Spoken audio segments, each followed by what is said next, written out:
नमस्कार, मैं हूं शुभ मिश्रा और आप देख रहे हैं न्यूज 18 अपडेट। और चलिए करते हैं खबरों की शुरुआत। जेडीयू से आपको बड़ी खबर बता रहे हैं। महासचिव राणा रणधीर सिंह ने इस्तीफा दिया है। अब से कुछ ही देर पहले उन्होंने इस्तीफा दिया और फिर उसी इस्तीफे को वापस भी ले लिया। ये बड़ी खबर आपको सियासी गलियारों से बता रहे हैं। सूत्रों के हवाले से ये बड़ी जानकारी आप तक पहुंचा रहे हैं। पार्टी विरोधी गतिविधि पर जेडीयू काफी ज्यादा सख्त है। कई नेताओं पर कार्रवाई की जा सकती है। ये सूत्रों के हवाले से आपको बड़ी खबर बता रहे हैं। विरोधी गतिविधि पर कार्रवाई की जाएगी। पार्टी विरोधी जो भी गतिविधियां पार्टी के भीतर की जा रही है, उन लोगों की पहचान होगी और उन पर सख्त से सख्त कार्रवाई की जाएगी। एमएलसी चुनाव के दौरान कई लोगों ने पार्टी विरोधी का काम किया था और इसी को लेकर अब जेडीयू काफी ज्यादा सख्त है। ऐसे में जल्द से जल्द उन लोगों की पहचान की जाएगी जो लोग पार्टी के भीतर रहकर पार्टी विरोधी काम करते हैं।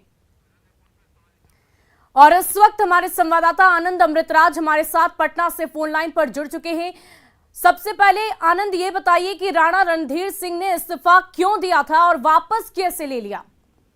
देखिए, पार्टी के जो प्रदेश नेतृत्व है उसने कुछ दिन पहले जब एमएलसी का चुनाव हुआ था तो कई सारे ऐसे नेताओं को चिन्हित किया गया था, कार्यकर्ताओं को चिन्हित किया गया था संगठन से जो जुड़े हुए लोग थे कि भाई जो जहां जहां पे जेडीयू की हार हुई थी या फिर जहां पे जेडीयू के उम्मीदवार खड़े थे, कौन कौन ऐसे नेता थे जिन्होंने पार्टी विरोधी गतिविधि में भाग लिया था या फिर पार्टी विरोधी काम कर रहे थे। इसी बीच में पार्टी नेतृत्व को एक जानकारी मिली थी जिसके बारे में राणा रणधीर सिंह से जानकारी ली गई और जब ये जानकारी राणा रणधीर सिंह के पास आई तो उन्होंने इस्तीफा दे दिया था। लेकिन पार्टी के शीर्ष नेतृत्व ने, प्रदेश नेतृत्व ने जब उनसे बातचीत की और जब स्थिति साफ हो गई कि जो आरोप उन पर लगे गए थे वो आरोप गलत थे, उसके बाद उन्होंने अपना इस्तीफा वापस ले लिया और प्रदेश अध्यक्ष उमेश कुशवाहा ने इस बात की जानकारी दी कि जो स्पष्टीकरण मांगा गया तो उनसे जानकारी मांगी गई थी, जानकारी संतोषजनक हुआ, उसके बाद उनके इस्तीफे को वापस ले लिया गया। लेकिन मेरे पास जो जानकारी है सुबी, कई सारे ऐसे नेता और संगठन के लोग हैं जिनकी जानकारी प्रदेश नेतृत्व के पास पहुंच गई है कि जो एमएलसी का चुनाव हुआ था उसमें कई ऐसे नेता और कार्यकर्ता थे जो पार्टी विरोधी गतिविधि में शामिल थे और उन लोगों की जानकारी पार्टी नेतृत्व तक पहुंच गई है और बहुत जल्द वैसे लोगों पर कार्रवाई आनंद, अब कैसे नेताओं पर कार्रवाई की बात कही जा रही है? क्योंकि कई नेता ऐसे हैं जो पार्टी के भीतर रहकर पार्टी विरोधी कार्य करते हैं। देखिए, बिल्कुल आपने बिल्कुल सही कहा। देखिए, पार्टी में कई ऐसे नेता हैं जो चुनाव लड़ने की इच्छुक रहते हैं या फिर वो अपने संगठन में वर्चस्व बढ़ाना चाहते हैं। कई ऐसे नेताओं के खिलाफ जो उम्मीदवार पार्टी की तरफ से बनाए जाते हैं उनके खिलाफ वैसा नेता हो जाता है और यही वजह है कि कई सारे बड़े ना, जो हमारे पास जानकारी है कि संगठन में जो बड़े पद पर हैं उन पर भी हो, कई पूर्व विधायकों पर भी सरकार की नजर है, प्रदेश नेतृत्व की नजर, माफ कीजिएगा, जेडीयू के प्रदेश नेतृत्व की नजर है और ऐसे लोगों को चिन्हित कर लिया गया है और हमारे सूत्र बताते हैं कि बहुत जल्द ऐसे लोगों को नामों को सार्वजनिक कर दी जाएगी और वैसे लोगों पर कार्रवाई कर दी जाएगी। बहुत बहुत शुक्रिया हमारे साथ जुड़ने के लिए आनंद, तमाम जानकारी के लिए। तो जेडीयू से ये बड़ी खबर आपको बता रहे थे और चलिए अब बढ़ते हैं अगली खबर की ओर। राजधानी पटना से ये बड़ी खबर सामने आ रही है। रूपसपुर थाना अध्यक्ष के खिलाफ एफआईआर किया गया है। आय से अधिक संपत्ति का मामला है। थाना अध्यक्ष के एक नहीं बल्कि दो ठिकानों पर छापेमारी की जा रही है। आनंद विहार कॉलोनी रूपसपुर में छापा किया गया और आय से 63% ज्यादा संपत्ति मिली है।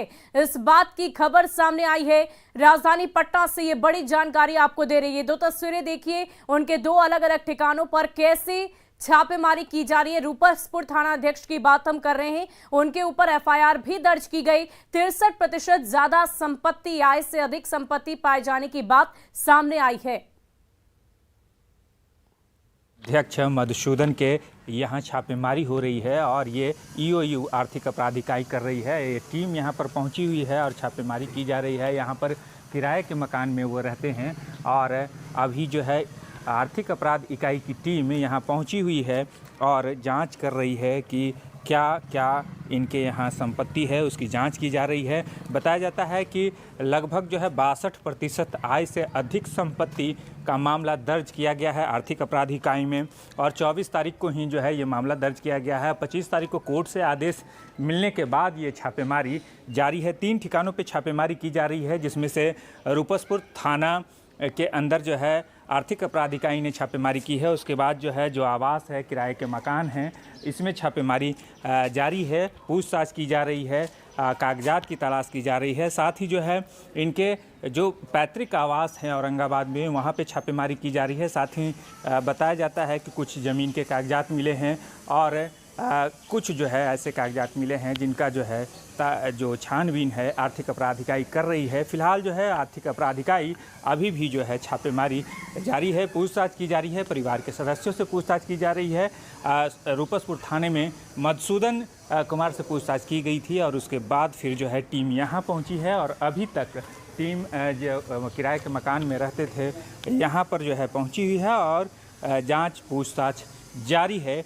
अब देखना ये होगा कि अभी जो आर्थिक अपराध इकाई जाँच करती है उसमें क्या क्या मिलता है और क्या क्या नहीं। दानापुर के रूपसपुर से न्यूज़ 18 के लिए अमरजीत शर्मा। और अगली खबर खगड़िया से, जहां परबत्ता थाना क्षेत्र के भड़सो गांव में जमीन विवाद को लेकर मारपीट का लाइव वीडियो सामने आया। इस वीडियो में एक शख्स हाथ में पिस्टल लेकर कुछ लोगों को धमकाते हुए दिखाई दे रहा है। वहीं ये वीडियो लगातार सोशल मीडिया पर वायरल है।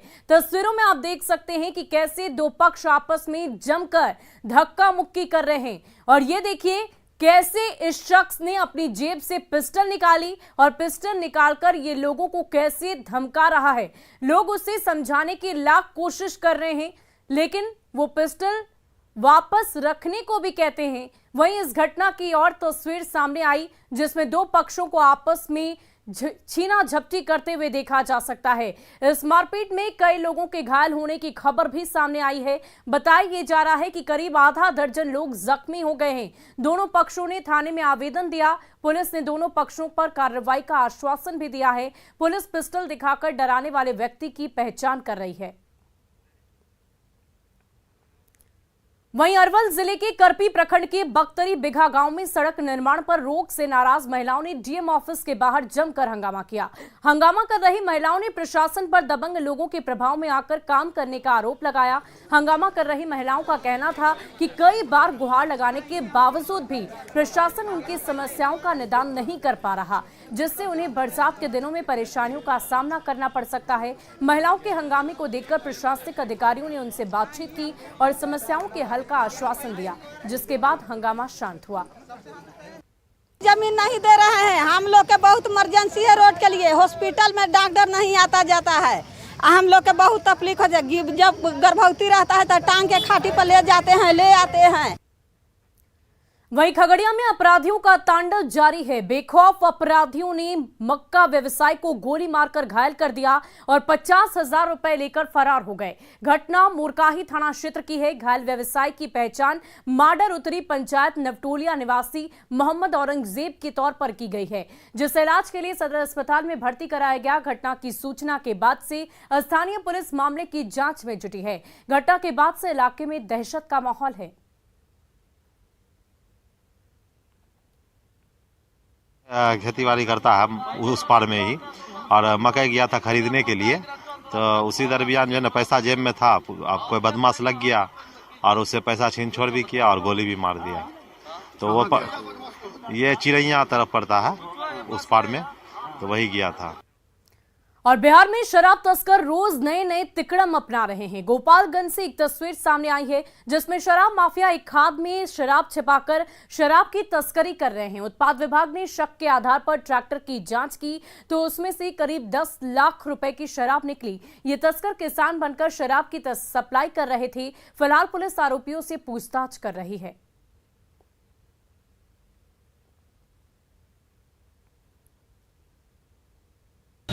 बिशंबरपुर थाना अंतर्गत जो है धूप सागर है फुलवरिया गांव, वहीं पे ये ट्रैक्टर पकड़ा गया है। इसमें खादर के नीचे जो है शराब, विदेशी शराब लेके तरैया यूपी से लाया जा रहा था गोपालगंज में। इसमें एक व्यक्तियों की गिरफ्तारी हुई।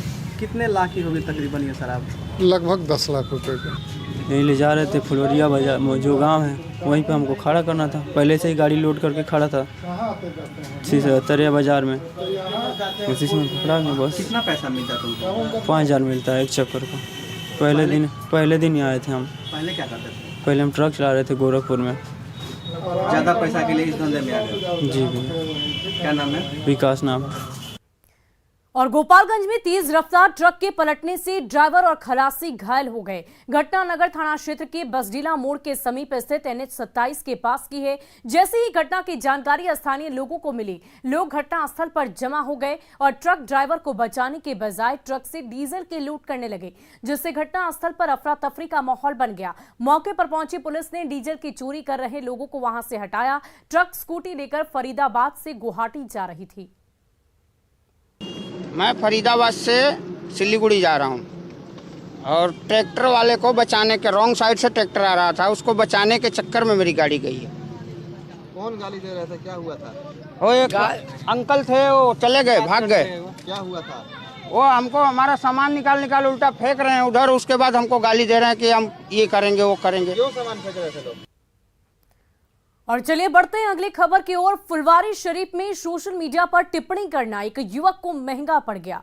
इसको लेकर दूसरे समुदाय के युवकों ने टिप्पणी करने वाले युवक की लाठी और डंडों से जमकर पिटाई कर दी, जिसके कारण युवक जख्मी हो गया। घटना सब्जपुर के जफर कॉलोनी की है। पीड़ित युवक के परिजनों ने आरोपियों के खिलाफ स्थानीय थाने में मामला दर्ज कराया। घटना के बाद से इलाके में तनाव का माहौल है। उसने बोला कि ये सब बात गलत है, तुम हमारे गांव के हो, ये सब अलग खराब बात है, गांव में सब साथ में रहते हैं। तो उन्होंने हमको बोला कि आओ मिल के बात कर लेते हैं। हमने उनसे मिलने गए तो उन्होंने पीछे से 3-4 और भी लड़के थे, जिन्होंने पीछे से वार किया, जिनके हाथ में रट था, एक के हाथ में तलवार था। उन्होंने हमको मारा। उसके बाद मैं देख नहीं पाया और पीछे से कौन था, पर जो आगे था उसका मैं नाम जानता हूँ, रवि राज था उसका। और बगहा के लौकरिया में वन विभाग की टीम पर एक घर में आग लगाने का आरोप निराधार साबित हुआ। वन विभाग ने एक वीडियो जारी किया है जिसमें दिख रहा है कि छापेमारी के दौरान लकड़ी बरामदगी से बचने के लिए खुद आरोपी महिला आग लगा रही है। मदनपुर वन क्षेत्र की वन विभाग की टीम तस्करी की लकड़ी की सूचना पर एक घर में जा पहुंची थी, जहां आरोपी परिवार के द्वारा वन विभाग की टीम को फंसाने के लिए खुद के घर में आग लगा दी गई। वन विभाग की टीम जब गाँव पहुंची तो पूरा गाँव भड़क उठा और वन कर्मियों को बंधक बना लिया। पुलिस और अधिकारियों के पहुंचने के बाद वन कर्मियों को ग्रामीणों ने छोड़ा।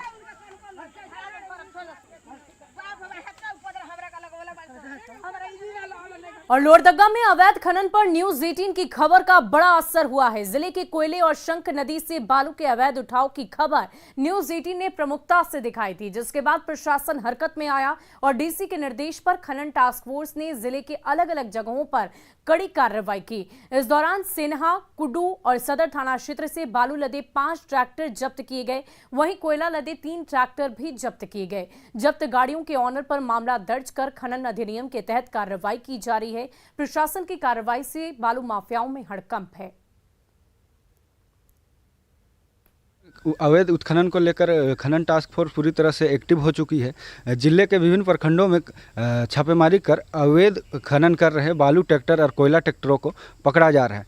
कल अवैध खनन कर रहे 5 बालू ट्रैक्टरों को शंख नदी, कोयल नदी और सेन्हा क्षेत्र और कुड़ू क्षेत्र से पकड़ा गया है। इसमें 3 कोयला लदे भी अवैध ट्रक ट्रैक्टरों को पकड़ा गया है। अब देख सकते हैं कि ये वही ट्रैक्टर है जो कि अवैध उत्खनन करने में सम्मिलित थे, जिन्हें सेना थाना द्वारा पकड़ा गया है और इस पर कार्रवाई की जा रही है अवैध माइनिंग के तरह। जिले में लगातार अवैध बालू उठाव जारी था, जिसे लेकर जिला प्रशासन भी अपनी तैयारी कर रही थी, लेकिन ये अवैध उत्खनन करने वाले माफिया जिला प्रशासन के पकड़ से कहीं ना कहीं बचते जा रहे थे, जिसे लेकर अब जिला प्रशासन ने भी कमर कस ली है और इन पर कार्रवाई के मूड में है और लगातार कार्रवाई कर रही है।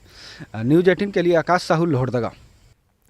वहीं देवघर में जसीडी थाना क्षेत्र के मानिकपुर सरासनी बालूघाट पर खनन विभाग ने कार्रवाई की है। यहां खनन विभाग ने 3 अवैध बालू से लदे ट्रैक्टर को जब्त कर उसे जसीडी थाने के हवाले कर दिया।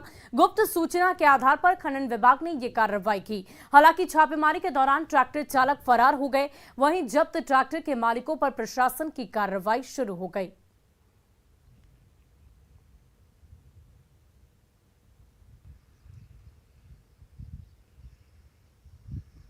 शनि घाट में कुछ ट्रैक्टर द्वारा बालू उठाव किया जा रहा है। ऐसी सूचना पे हमने अभी कार्रवाई किया है, जिसमें 3 गाड़ियां पकड़ी गई है।